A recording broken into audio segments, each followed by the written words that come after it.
Hi, my name is Szymon and welcome to my very first, very basic FPS devlog. I'm a huge FPS fan. I have a couple thousand hours in Counter-Strike, Escape from Tarkov or Battlefield. Even as a child, I dreamt of making my own FPS game, so after becoming a software developer, I started to learn how to make games. After a few years of tries and error after error and even more errors, I've decided to finally use some assets. I have no idea how to make 3D models, animations or sounds, and I can't afford to hire a professional artist to do it for me. All I know is how to write a code. Luckily, I found an FPS asset that is just perfect for my liking. I've also bought some Synthi Studios low-poly assets that are just gorgeous and fit perfectly with the style of the FPS controller I bought previously. Then I've bought some sound effects to replace the stock ones.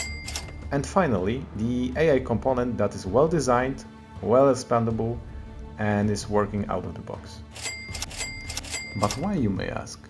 Why won't you just learn Blender? Spit some gun sounds into the microphone and learn how to animate stuff. Well, because to me it's boring and I get irritated fast.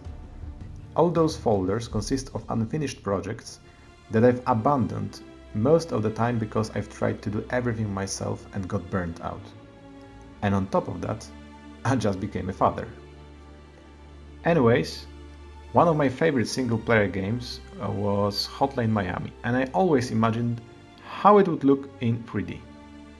So after waiting a couple years for someone to make a game for me, I've decided that I will have to do it myself. The game I'm working on will not be a direct copy of that 2D masterpiece, but will be inspired by it in a few ways. Firstly, I will make sure that the time to kill for both the player and enemies is equal to 0. Secondly, gameplay will be divided into small maps that have to be cleared from enemies. And finally, every time you die, you can restart instantly and try again. Additionally, I will add a couple of ideas I had from other games like Escape from Tarkov. So, before every raid, you will be able to choose and make some basic modifications to your equipment.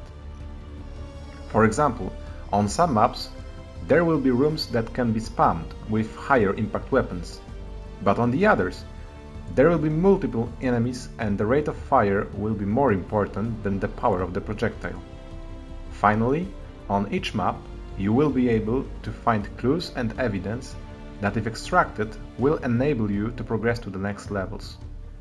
In the next couple of weeks, I will post videos showcasing different mechanics included in the game, with a few tips on how to implement them.